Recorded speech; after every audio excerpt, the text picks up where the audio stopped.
Recuerdo perfectamente el día en el que todo comenzó, como si fuese ayer. Volvía del trabajo a casa, a la hora de comer, conduciendo con la cabeza cargada de pensamientos. Ideas acerca de mi tambaleante relación con Esther. En las últimas semanas la tensión entre nosotros había ido creciendo hasta llevarnos casi a un punto de ruptura. ¿Y por qué? Por mi negativa a ser padre. Desde siempre, desde el primer momento de la relación, le dejé claro que jamás traería un hijo, mi ser más querido, a este mundo de mierda. Y ella estuvo de acuerdo, pensaba igual que yo. Pero han pasado muchos años desde entonces y todos hemos cambiado, madurado en un sentido u otro. Ahora, activado repentinamente como un resorte, su instinto maternal lo impregna todo. Ser madre es su mayor deseo y yo no soy quien para arrebatarle ese derecho. De igual forma que ella no puede negarme el mío a no serlo. Así estaban las cosas. Estacioné el coche junto al parque donde solía hacerlo todos los días y salí para dirigirme a casa. Envuelto en mi asumido fatalismo, caminaba con desgana por la acera cuando escuché un fuerte golpe a mis espaldas. Sobresaltado, me giré de inmediato, y no tardé en descubrir que había sido el capó de mi coche el que lo había recibido. Presentaba una abolladura notable en su centro, se había saltado la pintura. La sorpresa fue cediendo el paso a la rabia. Miré frenético por todos lados buscando culpables. En unos segundos me percaté de lo que había golpeado mi coche. Era un fémur humano, tirado junto a la puerta del conductor. Pestañeé varias veces sin poder creerlo. ¿De verdad era un fémur? Me agaché para poder verlo más de cerca y, cuanto más aproximaba la cara, más evidente resultaba que, en efecto, así era. Amarillento, de aspecto rancio y como corroído solo podía ser lo que parecía. De nuevo miré frenético alrededor, esta vez temiendo por mi propia vida. ¿Quién podría haberme lanzado un hueso humano? Pero no vi ni escuché a nadie. Tampoco había ningún edificio, ningún sitio de donde lanzar el hueso y esconderse con facilidad. El espacio era demasiado abierto en torno a mí y eso me asustó aún más. Marqué atropelladamente el número de la policía y les conté como pude lo que acababa de ocurrirme. Temí que no me creyesen, que se riesen o mosqueasen conmigo. Pero no. Tras tomarme los datos, el agente al otro lado me dijo que estarían ahí en minutos. Así fue. Del coche patrulla se bajaron 4 agentes, 2 de ellos vestían trajes blancos de esterilización y pronto comenzaron a sacar fotografías, tomar muestras de la pintura, de alrededor del hueso, mientras los otros 2 me tomaban una declaración rápida. Todo me resultó extremadamente fugaz, casi irreal, supongo que a causa de mi enorme confusión. Cuando terminaron conmigo volvieron a su coche, deprisa, tanto que apenas sí tuve tiempo de preguntarles qué podía significar todo esto. El conductor me dirigió una mirada comprensiva antes de despedirse con una frase que explicaba en parte su urgencia, pero que me dejó aún peor de lo que ya me encontraba. Están cayendo por todas partes. Iba subiendo por las escaleras, pensando en lo que iba a decirle a Esther para explicar mi tardanza. Mis palabras sonarían como una excusa pueril, estúpida, ridícula. ¿Sabes qué, Esther? Me acaba de caer un fémur humano en el coche y me lo ha abollado. He tenido que llamar a la policía y ya me imaginaba la cara que me iba a poner. Pensaría que me estaba burlando de ella y de todo su árbol genealógico, intentando ocultar quién sabe qué cosa imbécil, impropia de un hombre adulto y maduro. Entré en el piso tragando saliva, dirigiéndome hacia el salón por el pasillo como si este se hubiese transformado en mi corredor de la muerte particular. Buenas, dije. Ella estaba viendo la televisión. Hola, susurró, sin mirarme. No te vas a creer lo que me... Comencé, pero ella me mandó callar con un rápido gesto del índice sobre los labios. Estaba absorta con lo que decían en las noticias. Así que guardé silencio y, curioso por saber qué le causaba tanto interés, yo también presté atención a la pantalla. Lo que estaban diciendo era que por todos los países del mundo, por zonas rurales y urbanas, dispersos pero no escasos, estaban lloviendo huesos humanos. Cráneos, húmeros, costillas, fémures, tibias, lloviendo huesos humanos. Eso fue justo lo que dijeron. Las imágenes mostraban a personas junto a los huesos caídos explicando lo que habían vivido, vídeos de baja calidad tomados con móviles siguiendo el descenso desde los cielos de un hueso girando sobre sí mismo. Los destrozos causados por algunos en distintos elementos de la ciudad. Escenas de ataques de pánico. Niños llorando al ver a sus madres llorar. Sin darme cuenta, yo también estaba temblando. 2.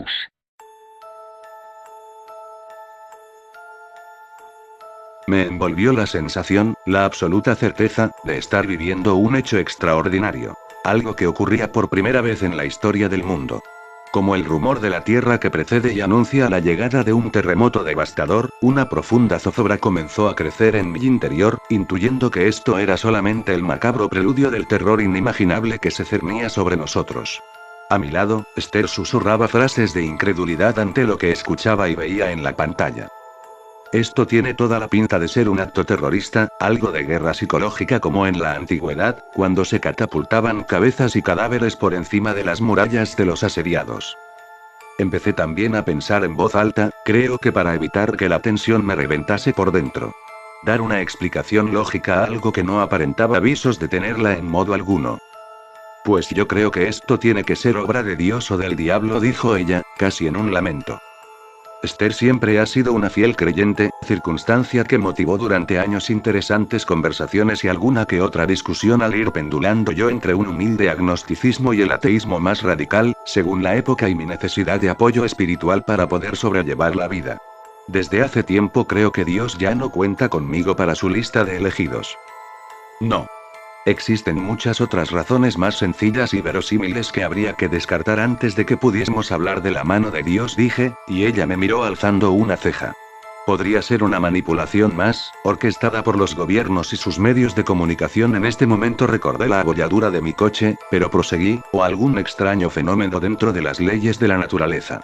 Incluso veo más factible que esto sea la primera fase de una invasión por civilizaciones alienígenas que estén usando nuestras estúpidas y arcaicas creencias contra nuestra estabilidad mental. Lo de estúpidas creencias no lo dirás por las mías, ¿verdad? No lo digo por ti. Lo digo en general. Se estaba enfadando. Ya, pero yo entro en ese general buzo. De momento, tus causas tienen tanta validez como las mías, sacudió la cabeza en incrédula negación. ¿Realmente crees que esto está organizado por el hombre? Peores cosas se han visto. ¿Como cuáles? Como las guerras mundiales, como los autoatentados para justificar lo injustificable, entre otros muchos horrores caníbales. Siempre nos hemos organizado estupendamente para acabar los unos con los otros. Esto es diferente, apoyó su pequeña cara sobre una mano, mirando de soslayo al televisor. Dios está intentando decirnos algo.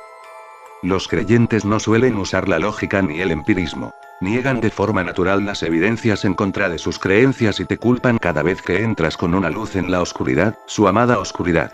Un creyente es, en esencia, un adorador del misterio, de lo oculto, y lo necesitan como el adicto necesita la sustancia que lo mantiene flotando. Es tan sencillo como eso. Pues yo creo, dije suavemente, que referirse a lo sobrenatural es poner de manifiesto que se niega, que no se puede asimilar nuestra naturaleza humana, su faceta perversa, orientada a la maldad. Si Dios quiere decirnos algo, ¿por qué no lo dice claramente y punto?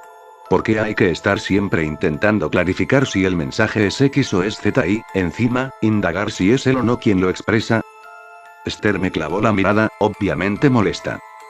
Muy bien. Imaginemos que vosotros, los escépticos, los incrédulos, estáis en lo cierto.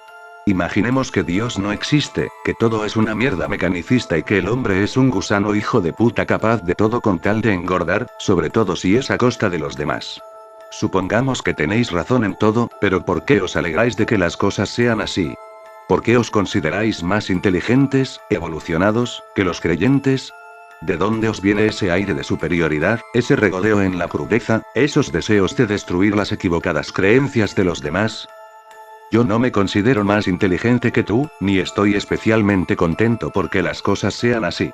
Pero en la vida pocas cosas hay que causen más daño que una creencia equivocada. Además, sois vosotros los que os sentís moralmente superiores a nosotros, por no hablar de ese paranoico complejo de persecución que ostentáis a la mínima ocasión.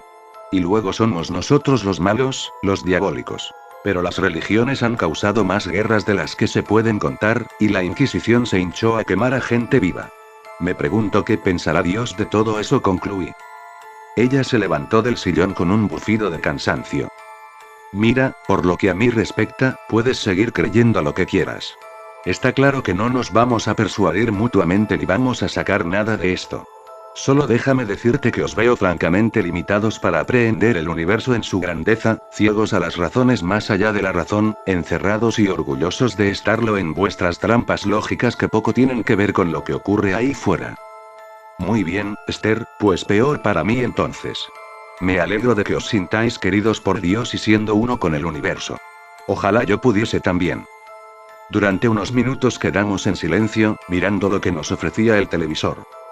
¿Qué crees que debemos hacer?, dijo al fin, ladeando la cabeza para referirse al suceso probablemente más extraño acontecido en la Tierra.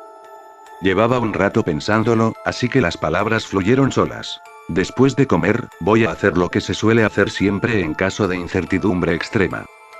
¿A qué te refieres? Sus ojos negros me miraron con interés. Voy a comprar y traer tanta comida y agua como sea capaz de cargar. 3.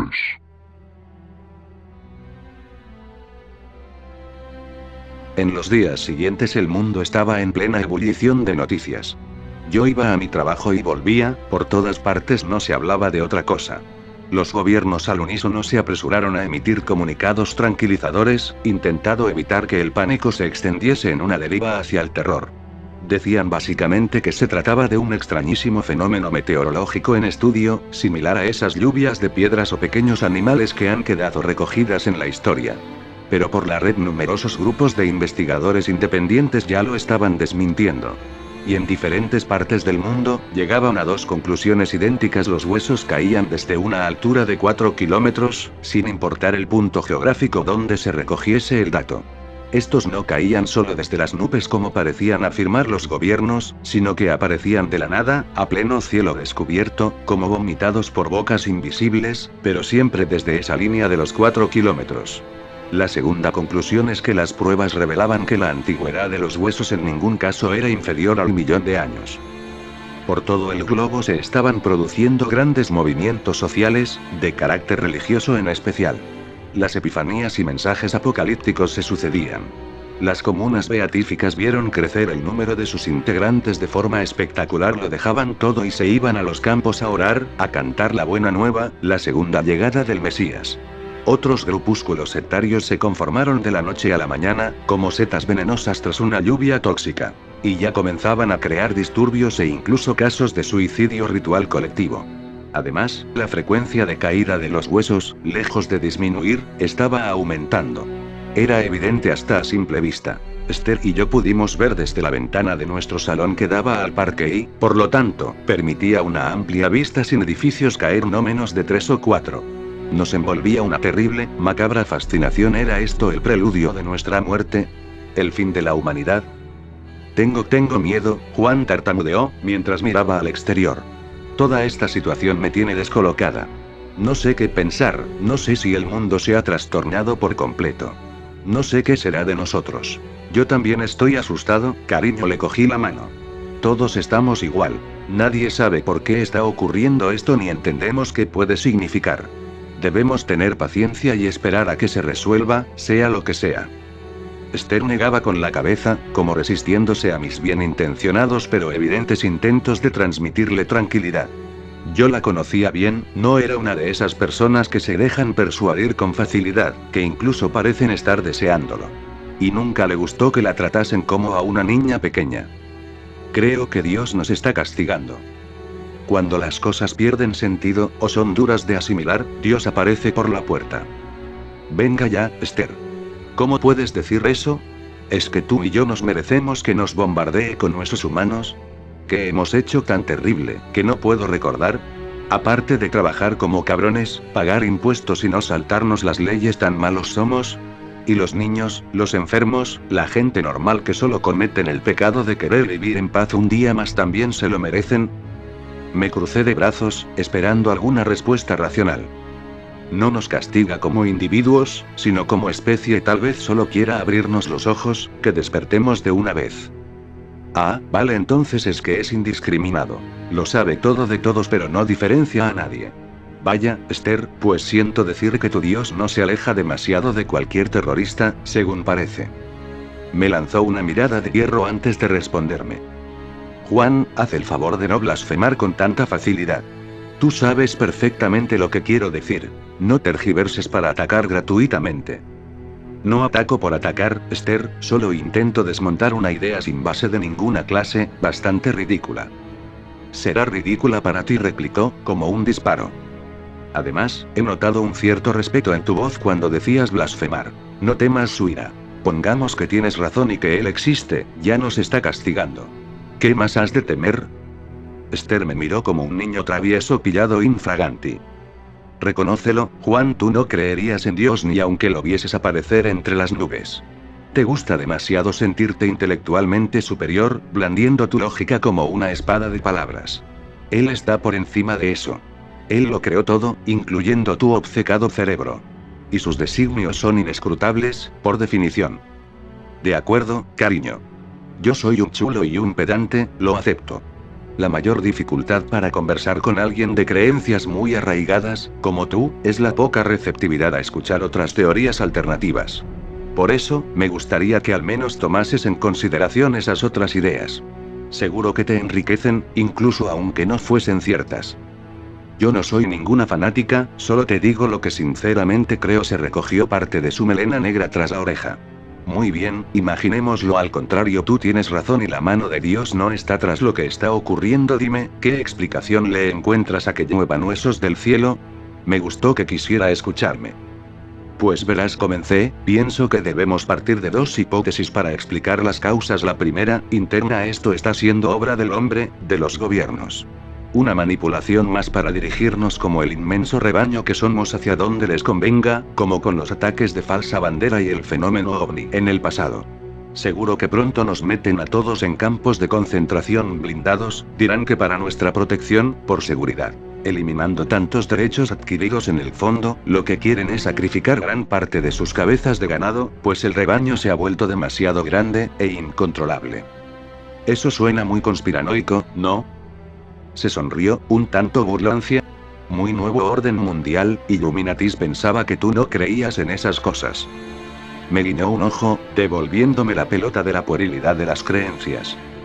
Y realmente no creo en ello a pies juntillas, pero es una probabilidad que está ahí. ¿Por qué habríamos de descartarla? Muchas pruebas son incontestables, y eso no tiene nada que ver con lo que uno cree. Habría que ver también quién presenta esas pruebas, cómo y si no es otra manipulación más, a su vez añadió Esther. No te diré que no le reconocí. Pero que los gobiernos nos engañan y manipulan desde que existen es una obviedad fuera de toda discusión. La segunda hipótesis es externa, menos probable para mí que la primera, pero tampoco descartable. La lluvia de huesos puede estar causada por entidades no humanas, de fuera de la Tierra o incluso de otras dimensiones. Esa sí que es buena. Esther se carcajeó con ganas, como no lo había hecho desde que empezó la pesadilla. ¿De otras dimensiones dices? Un poco alucinante, ¿no te parece? Sí, claro, pero es otra opción no desdeñable. Los huesos aparecen de la nada, a 4 kilómetros de altura, ¿recuerdas? ¿Eso te parece normal, natural, explicable? Suponiendo que lo que dicen sea cierto, no lo olvides. De acuerdo, suponiendo que sea así. Fíjate, Esther, ¿te das cuenta de tu resistencia a aceptar esa mera posibilidad? ¿Ves cómo te parece una infantilada propia de las pelis para críos? Tal vez es justo lo que pretenden que creamos, y llevan trabajando en ello muchos años, con buenos resultados, evidentemente. Tu reacción es un claro ejemplo, y seguro que es mayoritaria en la sociedad. Esther buzó, mordiéndose el labio inferior y negando con los ojos, mirando hacia los cielos, como pidiendo fuerzas a su Dios para soportar tantas tonterías. Bien, sigamos con tu hipótesis. Parecía divertida. ¿Y por qué esos seres del espacio exterior no llegan y directamente nos destruyen, nos esclavizan, nos devoran o lo que diablos se suponga que quieren hacer con nosotros? ¿Para qué tantos rodeos? Parece que no es solo mi Dios el que actúa con claves. Me miró con sorna, ladeando la cabeza, sabedora de su gancho a la barbilla dialéctico. Ni tan siquiera te estoy diciendo que yo piense que esa sea la causa, me defendí. Solo te pido que valores la hipótesis, la idea. Cuantas más aportemos, más cerca estaremos de... Esther gritó de repente. Mira, mira. Ven rápido. Con los ojos como platos, estaba señalando a través de la ventana. ¿Qué pasa? Me alarmé, mientras corrí hacia ella. Se escuchó un fuerte impacto seco de algo rompiéndose en la calle. El sonido llegó perfectamente hasta nuestro segundo piso. Lo he visto. Lo he visto caer. Estaba acelerada, era como un costillar, Juan. Mira. ¿No lo ves allí, junto a la señal de prohibido? ¿Aquello blanco?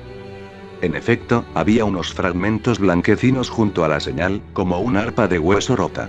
Los huesos de un costillar, desperdigados. ¡Qué horror, Juan! Gimió, girándose para abrazarse a mí. La estreché contra mi cuerpo, apoyando la mejilla sobre su cabeza. Mientras observaba cómo algunos curiosos se acercaban hasta aquellas costillas rotas, sentí que la inmensa boca del infierno se abría ante nosotros. 4.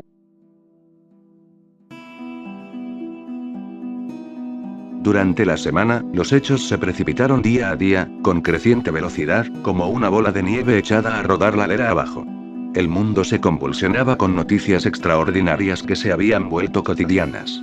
Ahora lo normal era asomarse a la ventana y ver caer, cada pocos minutos, algunos huesos aquí y allá. Su frecuencia seguía aumentando progresivamente, sin diferencias significativas en ningún lugar del mundo. Aunque sí se había detectado un incremento considerable en las grandes zonas urbanas respecto a las más despobladas. Los gobiernos se unieron a la corriente de los investigadores de la red, a su línea de información como si nunca antes la hubiesen desprestigiado con mil artimañas. Afirmaron que los huesos eran humanos, y que el más reciente de los estudiados databa de unos 100.000 años atrás. Se habían creado unidades especiales del ejército dedicadas a la recogida de estos restos. En los primeros momentos pudimos verlos clasificándolos en bolsas, escribiendo datos en ellas.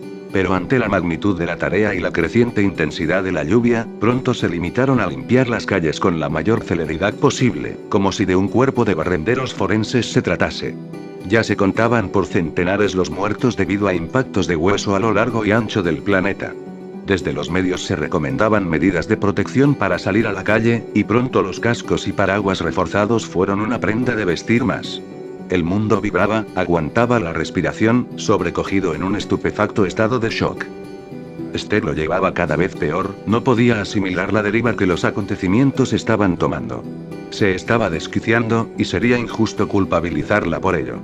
Desde mi opresión, yo intentaba mantener un mínimo de equilibrio y cordura, una pequeña luz de esperanza en que la lluvia cesase de una vez y que el mundo volviese a ser el horror que ya conocíamos, no esta aberrante, nueva pesadilla.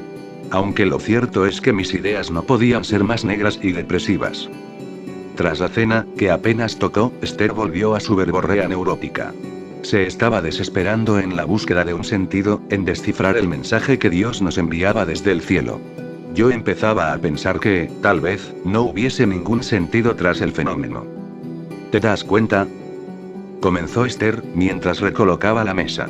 Nos está arrojando huesos desde el pasado más remoto para acercarse poco a poco a nuestro tiempo. ¿Qué quiere decir eso? Nos está reprochando el que hayamos olvidado a nuestros muertos, a todos los que sufrieron para que hoy estemos aquí. ¿O será un castigo por enterrar tantos crímenes en el olvido, y seguir cometiéndolos de la misma manera, como si no aprendiésemos nada de ellos? ¿Qué importa, Esther? Le contesté, ¿qué importa que sea por una u otra razón por la que nos castiga así? Ya ha matado a cientos, y no parece que le sean suficientes.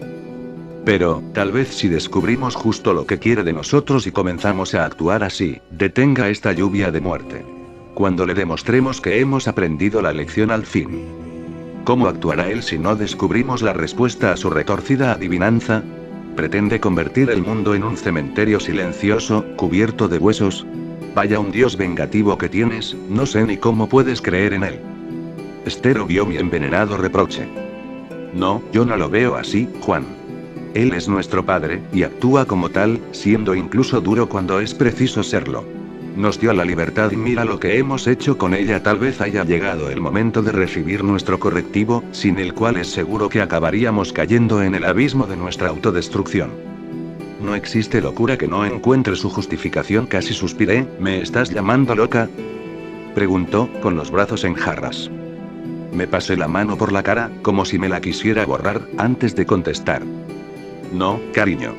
Solo digo que hasta la más disparatada creencia tiende a revestirse de una justificación pseudológica que la permita presentarse en público con aspecto racional, aunque en esencia sea un completo sinsentido. Puedes pensar lo que quieras. Desvió la mirada hacia la lluvia intermitente del exterior. O sea que tú verías normal, por ejemplo, que yo castigase a mi hijo golpeándole hasta matarlo, aunque supiese desde sus primeras lágrimas que él no entendía por qué lo castigaba, ¿no? ¿Así piensas? Una vez más, tergiversas, atacas, sin querer comprender, suspiró, alisándose la blusa. Está bien, Juan. Ha sido un día duro, me voy a la cama. Buenas noches, dijo, sin mirarme, cruzando la puerta. Buenas noches, pronto iré yo también, solté, casi como una frase hecha. Sé lo que a ella le hubiese gustado, lo que esperaba de mí, como casi todas las mujeres, que me anticipase a sus deseos y actuase conforme a ellos, sin una sola palabra, sin preguntas, como prueba definitiva del conocimiento de su alma y mi amor por ella. ¿Cómo no conocer este viejo juego teatral y sus reglas? Ella esperaba mi comprensión, un mayor acercamiento a su credo, que rezásemos juntos por el fin de la pesadilla. Dios sería una mujer si existiese, estoy seguro. Lo siento, Esther, nunca tuve vocación de actor, de interpretar un papel en las antípodas de mis ideas y sentimientos. Siento haberte defraudado. A mí también me hubiese gustado que comprendieses la absoluta desolación de quien no tiene dónde agarrarse. Me quedé a oscuras en el salón observando por la ventana el caer de los huesos, recortándose contra las estrellas. 5. La lluvia no cedía. Más al contrario, parecía que cada día llovía con más fuerza que el anterior. Los huesos se iban amontonando a los lados de las calles, sin que el tiempo diese abasto para su retirada. Algunos grupos de voluntarios, los limpiamuertes, se les dio en llamar, intentaban facilitar la labor del ejército acumulando las osamentas en determinados puntos, como impíos altares levantados en honor a algún dios del Averno. El trauma se extendía como una fiebre, imposible de parar. Estábamos perdiendo lentamente la cabeza, los referentes, los nervios sometidos a esta incertidumbre sobrenatural de visos apocalípticos. El colapso, buscado o no por quien estuviese detrás de todo esto, se veía venir. Para colmo, estaban diciendo que los últimos huesos recogidos y estudiados databan de hace unos 2000 años. Y muchos presentaban huellas de violencia, signos de tortura. Esos detalles morbosos vomitaban las pantallas, como si no tuviésemos suficiente mierda encima con todo lo que nos caía sobre las cabezas. ¿Lo ves?, dijo Esther, con sus ojeras cada vez más oscuras, profundas. Dios nos castiga con los restos de nuestros crímenes, para que no olvidemos tanto mal causado. ¿Te das cuenta, Juan? De todos los millones de inocentes muertos por nuestra propia mano, por nuestra locura. La escuchaba, una vez más su beatífica perorata, a la que se agarraba su mente como si allí fuera a encontrar la salvación. Y escuchaba el golpear de los huesos en la calle, ahora constante, sobre los coches, los tejados, sobre cada objeto a la intemperie, como mazas orgánicas de lo que una vez fueron personas. Deseé estar muerto, como ellos. Lo confieso. Esther, eso no puede ser, dije, realmente cansado. Aunque nos arroje a todas las víctimas inocentes de la historia encima, simplemente, no puede ser. Tal vez, no sean solo los asesinados de forma premeditada y violenta, sino todas las personas que han muerto en el mundo desde que el hombre existe. Tal vez esté vaciando los cementerios, las fosas comunes, sacando fuera todo lo que está bajo tierra, mostrando lo que somos en realidad una vez despojados del regalo de la vida, sin parar hasta que nosotros cambiemos. Hasta que creamos en él. Ni siquiera así, Esther. ¿Cuántos miles de millones han muerto desde el origen? Yo no lo sé, pero, sean los que sean, es imposible que sean tantos como para cubrir no solo las ciudades del mundo, sino la inmensidad de la Tierra, como parece estar ocurriendo. Dio unos pasos por el salón, nerviosa, como buscando los asideros para que su teoría no se hundiese por completo, junto a ella. A lo mejor los está multiplicando, como los panes y los peces, con tal de que comprendamos, al fin. Guardé silencio, agotado de pensar en vano. Me pulsaban las sienes. Notaba cómo el estrés recorría también mi cuerpo. La sensación de impotencia, de no poder hacer nada significativo por cambiar nuestra suerte, era total. ¿Qué pueden hacer dos personas para detener el apocalipsis? Esther miraba a través de los cristales, llorosa. Puede que nos esté castigando a ti y a mí, por no haber tenido un hijo. Creced y multiplicaos, dijo, casi para sí misma. El reproche, siempre ahí clavado, como un oxidado cuchillo ritual de los incas. No me vengas otra vez con eso, Esther, rogué, hastiado. Pensar que lo que sucede en el planeta depende de lo que tú y yo hagamos es de un egocentrismo solipsista extremo. Ella callaba. ¿Te imaginas lo que hubiese sido tener un hijo?